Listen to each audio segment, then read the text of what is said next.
欢迎来到星星频道，请点击订阅并关注，获取最新资讯。胡歌、李沁人间有味杀疯了，央视片单王炸，28 CP 甜运全网。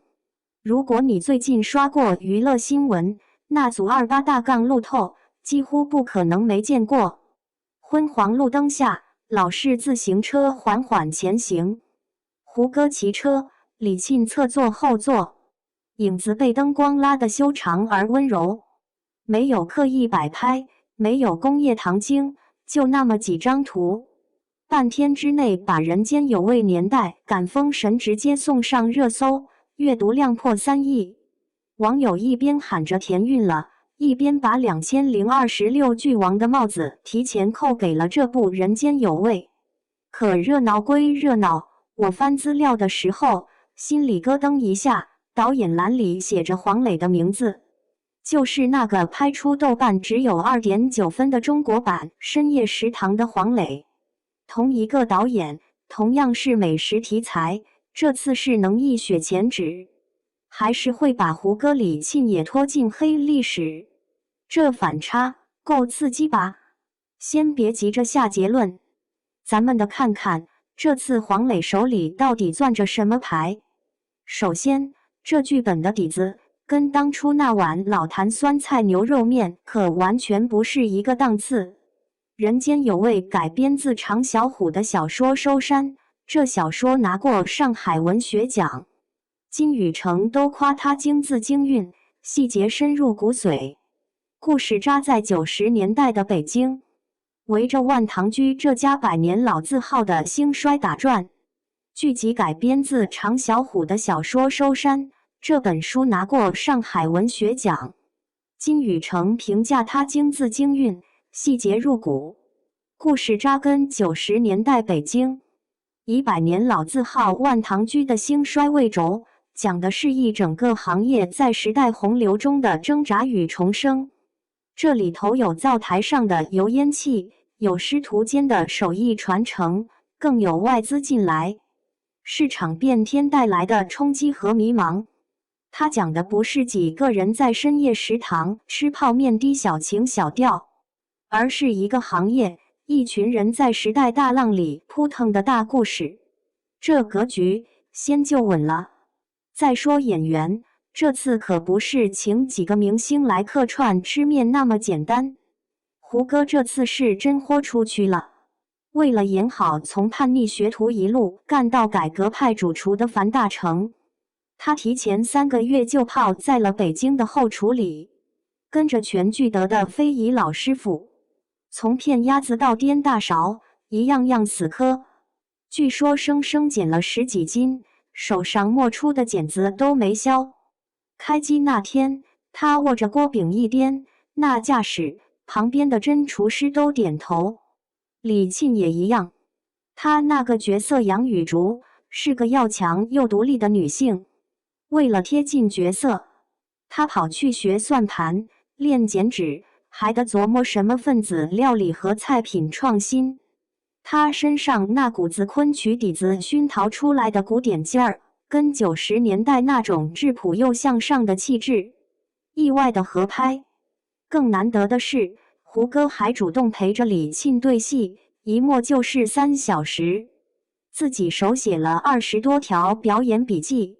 这种较真，在现在这个快拍快播的环境里，显得有点古董，但也真让人服气。光有演员拼还不够，这剧在做旧这件事上有点魔怔了。他们搭了一个超过16000平米的摄影棚，就为了把老北京那些胡同、餐馆原样搬进来。后厨的戏坚持用真铁锅、真煤火拍，灶台边上的油垢、墙面熏出来的黄黑色，都不是化妆师画出来的，是实打实烧出来的。剧组甚至专门请了非遗传承的厨师在现场盯着一道菜怎么下锅，怎么翻炒，必须的是那个味儿。所以你看那28的路透，为什么大家一看就说像爸妈的老照片？因为自行车是真的旧，衣服的款式和质感是那个年代的，连两个人影子的角度